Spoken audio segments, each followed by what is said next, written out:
Hoje celebramos o Dia Nacional da Comunidade Ucraniana. E você sabia que o Paraná abriga a maior comunidade de descendentes ucranianos do Brasil? São aproximadamente 600 mil pessoas, das quais mais de 90% são católicas. Sendo assim, para atender essa população, no Paraná existem sedes de 2 eparquias ucranianas: a Metropolia São João Batista, em Curitiba, e a Eparquia Imaculada Conceição, em Prudentópolis.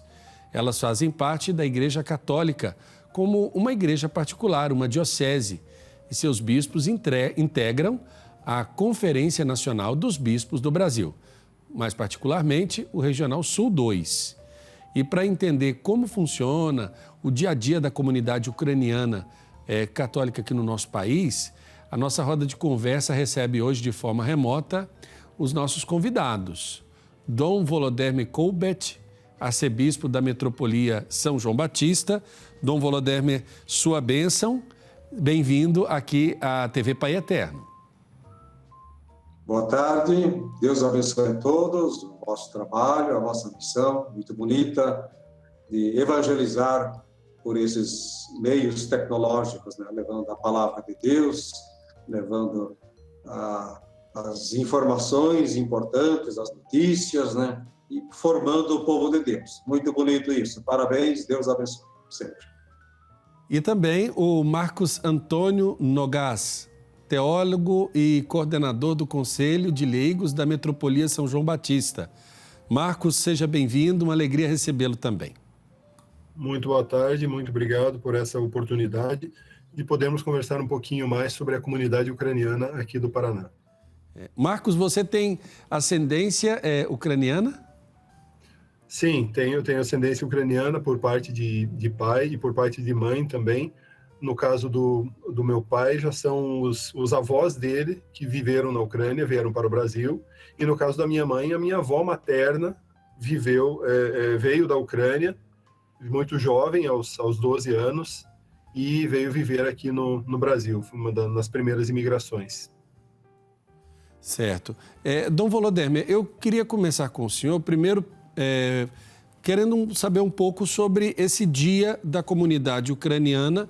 Ele se refere ao dia da independência, por assim dizer. Fala um pouco da história da Ucrânia para quem está em casa nos acompanhando, entender um pouco dessa história, claro, dentro daquilo que é possível sintetizar, uma vez que nos noticiários a gente só ouve atualmente dizer desse conflito, dessa situação de 2 nações que no passado, pelo que me parece e pelo que a história nos revela, tiveram origens comuns.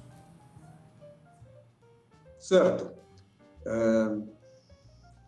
Apresentar a história da Ucrânia é bastante complicado porque é algo assim muito complexo, né? Então,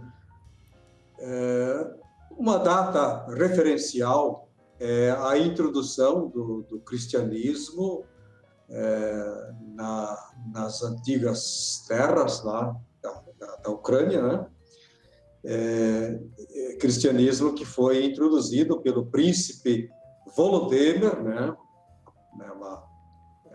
Um nome que tem 2 origens: Volod, que significa senhor ou príncipe, e Mer, que significa paz. Então, foi ele que, em 988, 989, introduziu oficialmente, né, o cristianismo na antiga Rússia, chamava-se Rus, né, Ucrânia, né,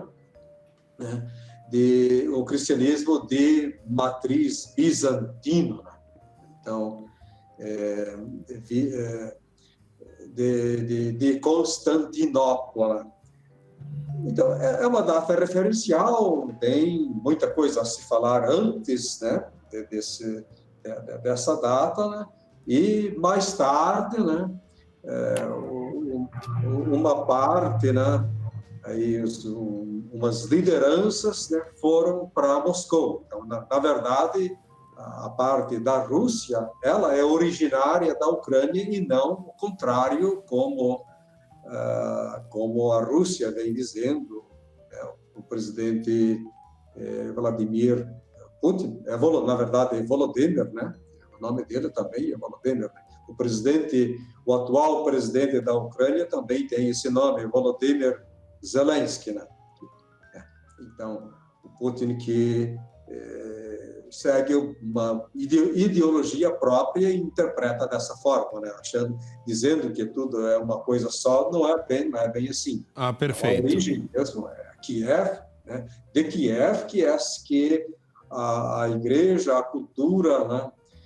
Se mudou lá para cima, para Moscou. Certo. Então, é complicado, assim, eu não sou muito, assim, de lembrar datas e meu forte, assim, não é a história, né? E na data de hoje celebra-se a independência, né, da Ucrânia dos tempos atuais, tempos modernos, né? Essa independência, né?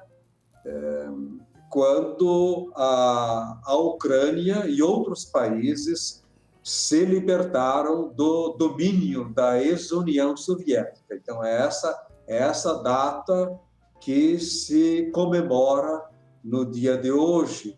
Infelizmente, é hoje também que se lembra com muita tristeza, né, os 6 meses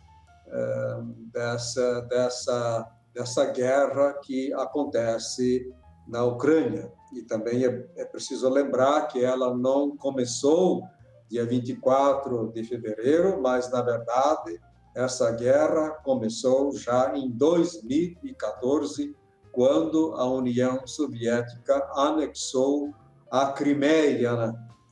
E a parte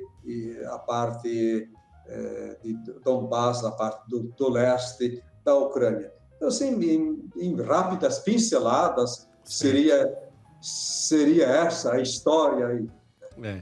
É bom que a gente entenda que existe uma história desses países, desses povos, por assim dizer, antes mesmo desse conflito que agora está presente fortemente nos nossos noticiários. Marcos Antônio, celebrar o Dia da Comunidade Ucraniana aqui no Brasil, como vocês, enquanto descendentes, vocês enquanto comunidade, olham para essa situação, como os familiares ou aqueles que vieram da Ucrânia e que conhecem esse país, conhecem aquelas cidades que são citadas ali, seja num bombardeio, numa situação, seja a partir desta ou daquela região da Ucrânia, que é, se não me engano, um dos maiores países da Europa, por assim dizer. Como eles observam essa situação, celebrando hoje esse Dia Nacional com tanta apreensão? Então, o dia, gostaria de complementar um pouquinho a informação de Dom Volodymyr, que nos posicionou na história, e lembrar, então, que o dia da comunidade, o Dia Nacional da Comunidade Ucraniana, que coincide com o Dia da Independência da Ucrânia, na independência da Ucrânia em 1991, a última independência, né, porque já houve muitos períodos em que a Ucrânia esteve anexada à Rússia ou anexada à União Soviética. E a última independência, então a última declaração de independência, foi no dia 24 de agosto de 1991. E, inclusive para homenagear esse dia da independência, em 2010, neste mesmo dia, então foi promulgada e sancionada a lei que cria o Dia da Comunidade Ucraniana no Brasil, em 2010. Então, desde 2010, nós, além de comemorarmos a independência da Ucrânia, também comemoramos esta data do Dia da Comunidade Ucraniana no Brasil. Para nós, é uma situação... Esse ano, inclusive, nós tivemos já a comemoração antecipada aqui em Curitiba, no Parque Tingui, em diversas comunidades do estado do Paraná, em grandes cidades do estado do Paraná, que abrigam a comunidade ucraniana, e com um sentimento de não total alegria, né? Um sentimento de resignação por conta dessa situação, porque ao mesmo tempo em que se celebra a independência, nós estamos diante de um cenário tão triste que é o cenário da guerra. Nós temos muitos imigrantes que têm parentes, né? Muitos descendentes daqueles imigrantes que têm parentes hoje ainda na Ucrânia, principalmente no lado oeste, né, na Galícia ucraniana, na Halechena, região que não está tão afetada pela guerra, né? A guerra tem acontecido muito mais próxima da região do Donbás, naquelas cidades de Lugansk e Donetsk, e também, como disse Dom Volodymyr, iniciou já com a anexação da Crimeia lá em 2014. Então, essa guerra ela começou lá em 2014 com uma anexação ilegal. Então, é com esse sentimento de resignação, mas ao mesmo tempo de transmissão de muita coragem para os nossos irmãos lá, porque a expectativa é que fosse uma guerra curta, uma guerra em que simplesmente o exército russo invadiria e tomaria e colocaria um governo fantoche deles no lugar, e não foi isso que aconteceu.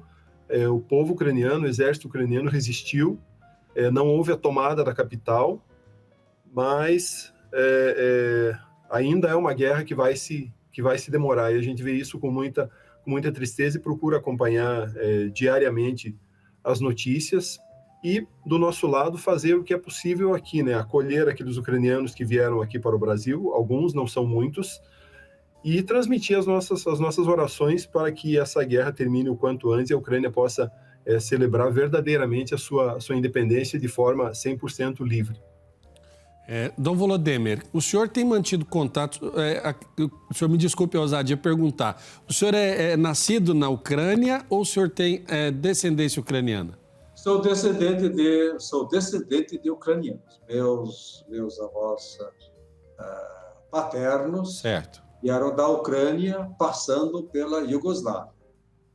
Meu avô nasceu na Ucrânia, daí se mudou para a Iugoslávia, lá para a Bósnia, né? No final do século retrasado, né? E aí nos anos 30, né, meu avô veio já casado, né? Veio para o Brasil. Então, eu sou neto de ucranianos, né? Perfeito. E como se deu a caminhada do senhor para se tornar padre? O senhor é padre, foi ordenado padre na ordem basiliana também? Não? Exatamente. Sim? Eu fui ordenado em 6 de dezembro de 1981, na paróquia São Nicolau de Roncador, onde moravam meus pais, né, minha família, né, e meus tios. Já, atualmente só tenho os parentes lá mais distantes que moram em Roncador. Então eu fui ordenado, né, como padre basiliano em 1981. Perfeito. O senhor tem mantido algum contato com outros padres, outros bispos ucranianos diante desse momento de apreensão da situação da guerra?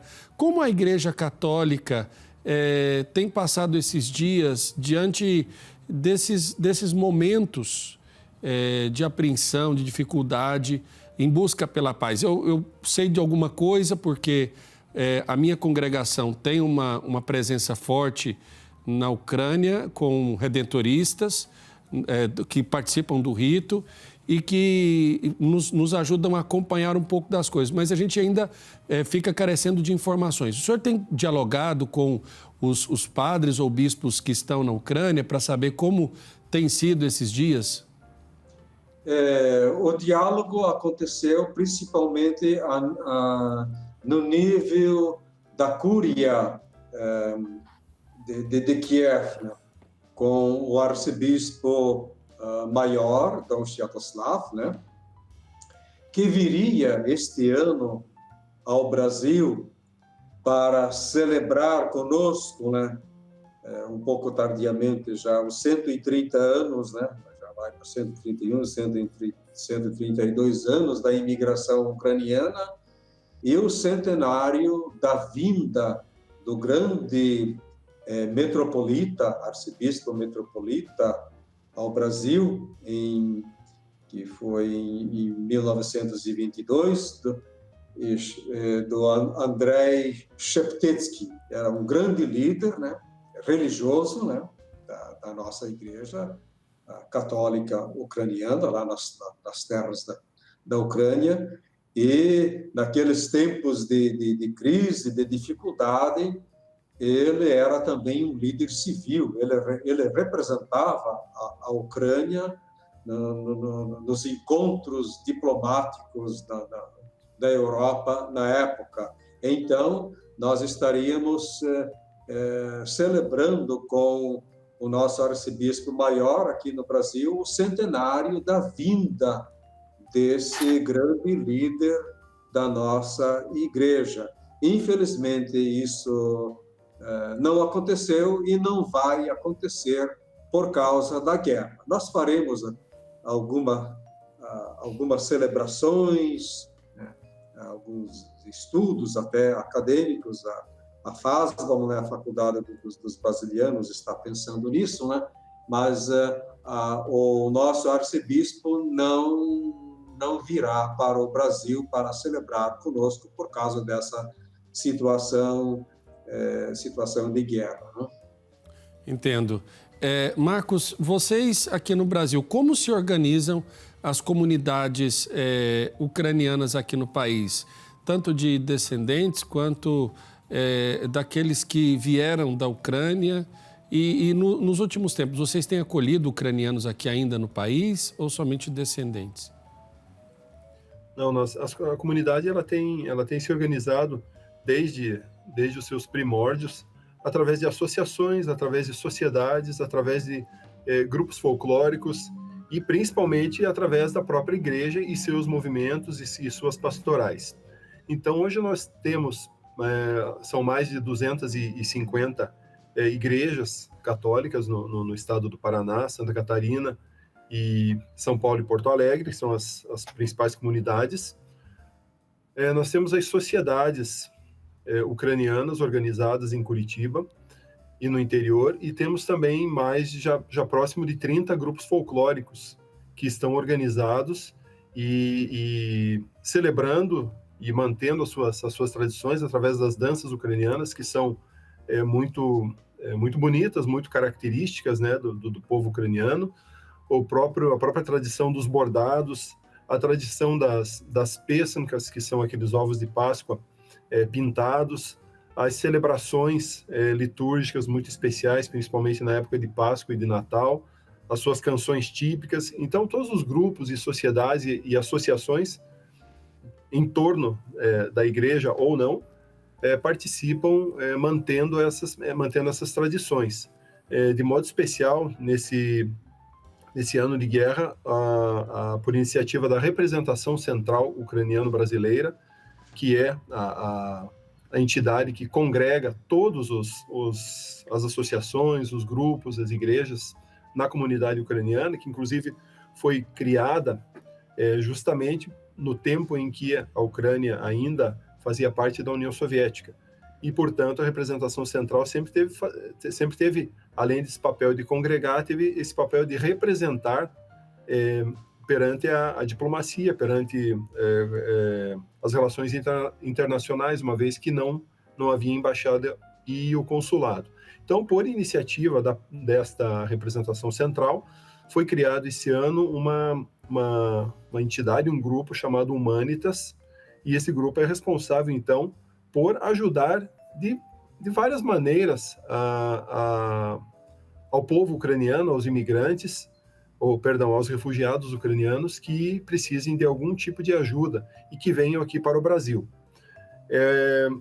Esse grupo ele foi criado com esse intuito e preparou-se para um grande afluxo de pessoas. Porém, nós não tivemos muitas pessoas vindo aqui para o Brasil, principalmente por causa da distância e principalmente por causa de uma característica da guerra, que é o fato dos homens estarem proibidos de sair do país, né? Ou seja, estão todos convocados para a guerra, dos 18 aos 60 anos, e as mulheres e crianças, então elas saem, mas elas preferem ficar na Europa, nos países vizinhos, nos países próximos, sempre naquela esperança, naquela expectativa de retornar o mais rápido possível para a Ucrânia. É fato esse que já vem acontecendo, né? Então, já muitos daqueles que deixaram a Ucrânia no início dos primeiros bombardeios, e principalmente nos bombardeios à capital, Kiev, já estão retornando à Ucrânia e vão ficar por lá. Realmente é um povo que não vai arredar o pé de lá por conta desse patriotismo que existe com o país. De qualquer maneira, ainda que fossem poucos esses refugiados que vieram aqui para o Brasil, estão sendo acolhidos, então, por esse Instituto Humanitas. Estão vindo também pesquisadores das universidades ucranianas e que estão sendo acolhidos aqui em algumas universidades aqui do estado do Paraná. Então, nós temos hoje 7 pesquisadores que estão na Unicuritiba, na PUC Paraná, no Instituto Federal do Paraná, na Universidade na Universidade Estadual do Norte do Paraná, na Unicentro, na Universidade Estadual de Londrina e na UTF-PR. Então, são pesquisadores que estão vindo para não interromper os seus estudos lá na Ucrânia e, como abriu essa possibilidade, que eles possam, então, estender esses estudos aqui para o Brasil.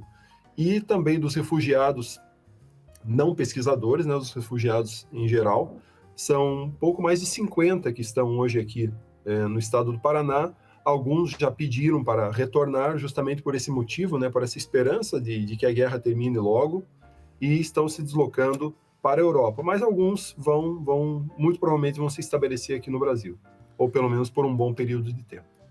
Perfeito. Nós temos de ir para um rápido intervalo. Eu vou pedir para a gente continuar aqui, diretor, na volta, para a gente finalizar a entrevista, e deixar uma pergunta para Dom Volodymyr sobre como está organizada a comunidade católica ucraniana aqui no nosso país, para que ele fale um pouco sobre o número de paróquias e mais ou menos quantos fiéis que participam desse rito, que é um rito específico que essa comunidade segue dentro da Igreja Católica Apostólica Romana.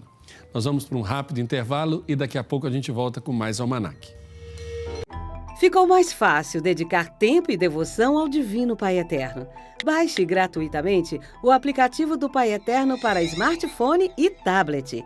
E tenha com você conteúdos exclusivos do Pai Eterno 24 horas por dia. Nele você pode acompanhar as novenas do Filhos do Pai Eterno, do Perpétuo Socorro e ao Sagrado Coração de Jesus, além do Santo Terço. Basta clicar no ícone Novenas e escolher o programa e qual edição deseja assistir. Fique conectado com o Pai Eterno a qualquer hora, em qualquer lugar. Estamos de volta com o nosso Almanac Católico dessa tarde, agradecendo a sua audiência e desde já bendizendo a Deus pela sua vida, pela vida da sua família, né?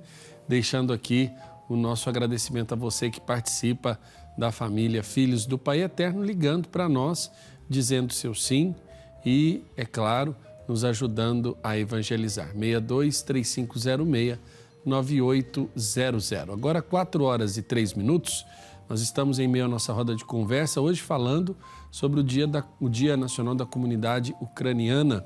E conectados conosco estão Dom Volodymyr Koubet, arcebispo da Metropolia São João Batista, e Marcos Antônio Nogas, teólogo e coordenador do Conselho de Leigos da Metropolia São João Batista.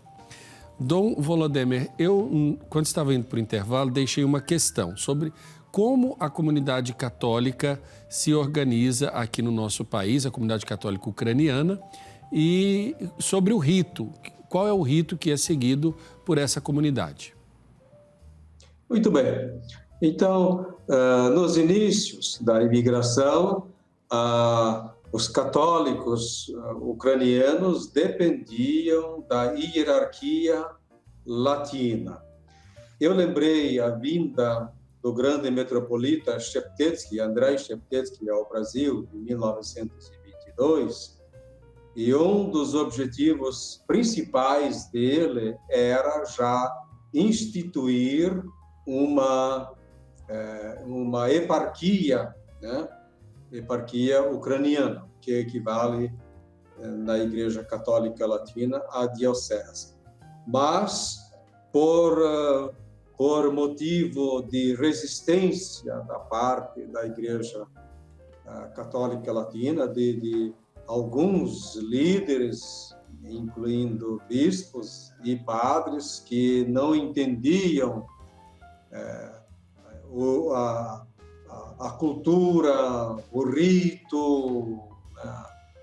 Achavam que era seita, achavam que eram ortodoxos, né?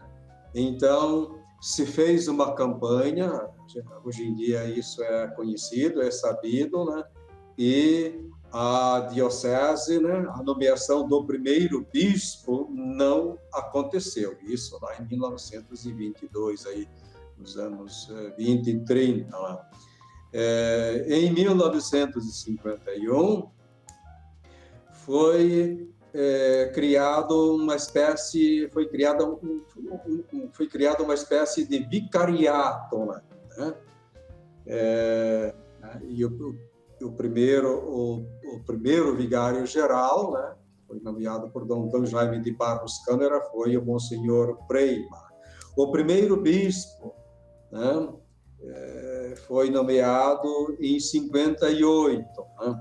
Foi Dom José Romão Martinez, que se tornou o primeiro exarca e o primeiro eparca, né? Em 1978, né, foi criada a eparquia, né? Que isso mais ou menos equivale a dizer prelazia, né? Na Igreja Latina, prelazia, diocese, arquidiocese, né? Certo. Então, em 78 foi criada a eparquia, né? E em 2014 foi criado a arquieparquia, né? O arcebispado, né? E sendo eu nomeado, né, o arcebispo, né? Para que fosse criada a arquieparquia, né, a arquidiocese, né?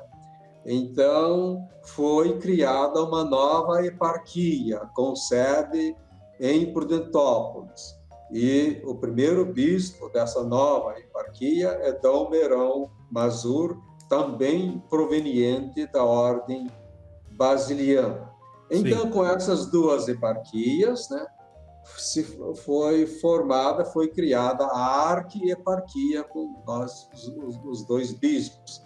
Então, temos as paróquias que geograficamente pertencem lá para Dom Merão, né, com a sua sede em Prudentópolis, e as paróquias que pertencem aqui para o meu território da metropolia.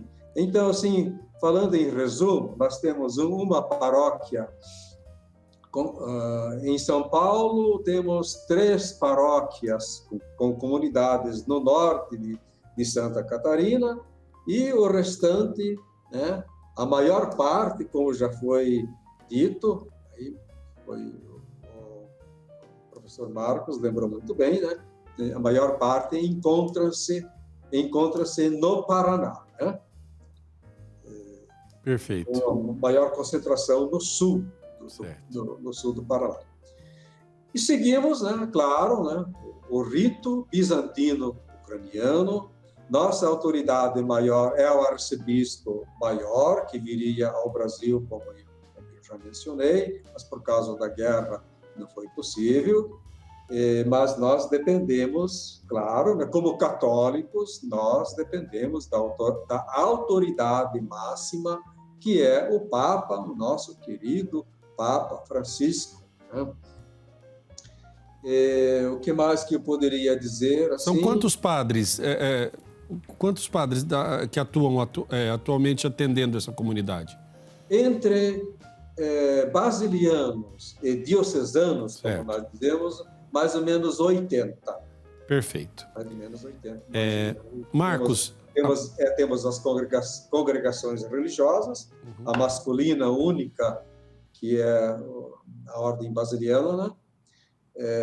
Bem que poderíamos ter redentoristas também, né? Mas não chegaram. E daí as congregações já mais antigas, que vieram da Ucrânia, as Irmãs Servas de Maria Imaculada, que é o maior número, as Irmãs de São José, as Irmãs Basilianas, uma congregação que foi fundada aqui no Brasil nos anos 40, as Irmãs de Santana, e também temos um instituto secular das catequistas do Sagrado Coração de Jesus. Então, são, assim, falando rapidamente, as forças da Igreja Católica Ucraniana aqui no Brasil, né? Claro. Marcos, hoje acontece, então, essa missa nacional da comunidade, uma missa solene, que vai ser celebrada em homenagem à comunidade ucraniana. Acho que o áudio não tá fechado. Oi? Na verdade, são todas as nossas paróquias, as nossas igrejas estarão celebrando divinas liturgias, né, especiais e celebrativas ao Dia da Independência da Ucrânia, ao Dia da Comunidade Ucraniana e principalmente rezando pelo fim da guerra, pelo fim dessa atrocidade. Perfeito. Bom, eu quero agradecer, infelizmente o nosso tempo se esgotou. Dom Volodymyr, muito obrigado. Marcos também, muito obrigado. Dom Volodymyr, nos dê a sua bênção, por favor. Agradecendo pela oportunidade e desejando a todos vocês desse canal de televisão, né, católico, TV Pai Eterno, que Deus abençoe a vocês todos e também a todos que nos acompanham ou que talvez virão, né, as reprises aí pelas mídias. Que Deus dê todas as graças necessárias, continue orando, né, pela paz no mundo, principalmente pela paz na Ucrânia, né, para que se amenize essa dor, né, terrível, né, dos ucranianos, e que o Senhor da paz, né, esteja sempre com todos vocês. A bênção de Deus Todo-Poderoso, Pai e Filho e Espírito Santo, desça sobre vós e permaneça convosco para sempre. Amém. Amém. Amém.